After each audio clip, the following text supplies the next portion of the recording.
আজকে মায়ের জন্য একটা টিফিন বানাচ্ছি। এটা নিয়ে নিয়েছি ওটস। ওটসগুলো একটু রোস্ট করে নিয়েছি, করে এই যে একটা পেস্ট তৈরি করেছি ঠান্ডা হয়ে যাবার পরে। এটা নিয়ে নিয়েছি।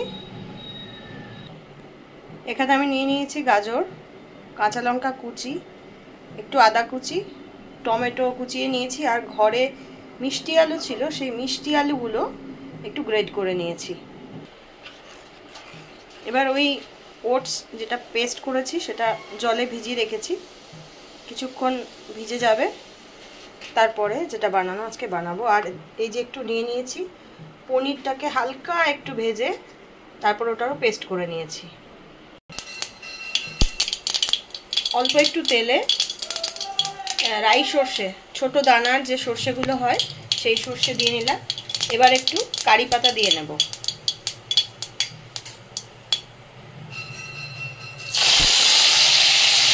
এবার গ্যাসটা বন্ধ করে দিতে হবে। জাস্ট একটু নাড়াচাড়া করে এটা যে ওটসটা ভিজিয়ে রেখেছি তার মধ্যে মিক্স করে দেবো।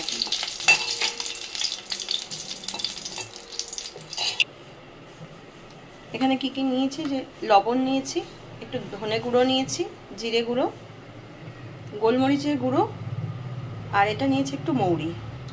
এই সবগুলো যে মিক্সটা আছে রেখেছি মিশিয়ে দেব ওটার মধ্যে। এগুলো সব দিয়ে দিচ্ছি।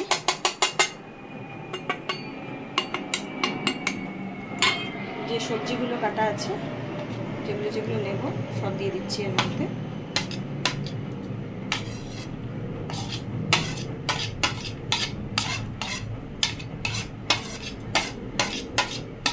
এটা সন্ধ্যের খাবার হিসেবে, ব্রেকফাস্ট হিসেবে কিন্তু খুব ভালো, ভীষণ হেলদি।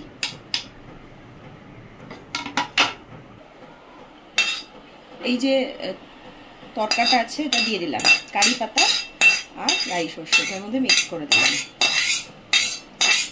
খুব ভালো করে মিশিয়ে নেব, তারপর আমরা এটা ভাজবো।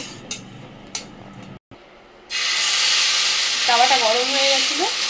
এইবার অল্প করে ব্যাটারটা দিয়ে খুব সাবধানে নেড়ে চেড়ে, যেখানে যেখানে এরকম ফাঁকা হয়ে যাবে আর সামান্য একটু নিয়ে এই মিশ্রণটা ওখানে দিয়ে দিলেই হয়ে যাবে, বা নেড়ে চেড়ে দিলে এটা যেমনভাবে ভরাট হয়েছে সেভাবে হয়ে যাবে। এবার একটু ঢাকা দিয়ে দিতে হবে। এবার একটু উল্টে দেব,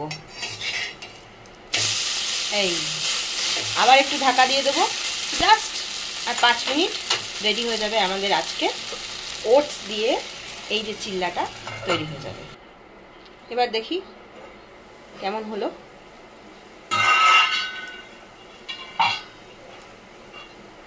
আমরা উল্টো পাশটা দেখব হয়ে গেছে কিনা। ব্যাস কমপ্লিট, আমাদের চিল্লা রেডি। এবার যার জন্য তৈরি করেছি তাকে খাইয়ে দেখে নিই কেমন হয়েছে। আর একটা দিয়ে দিয়েছি, যেটা দিলাম সেটা হতে থাক। এবার মা খাচ্ছে, মাকে জিজ্ঞাসা করে নি কেমন হয়েছে। কেমন? দারুণ খেতে হয়েছে। বাহ, খুব ভালো। তোমার ভালো লাগছে তো? বাহ, খুব ভালো। মা যখন সার্টিফিকেট দিয়ে দিল আর তো কোনো চিন্তাই নেই, খুব খুশি। আপনারাও বাড়িতে বানিয়ে দেখতে পারেন, খুব ভালো লাগবে আশা করি। Thank you.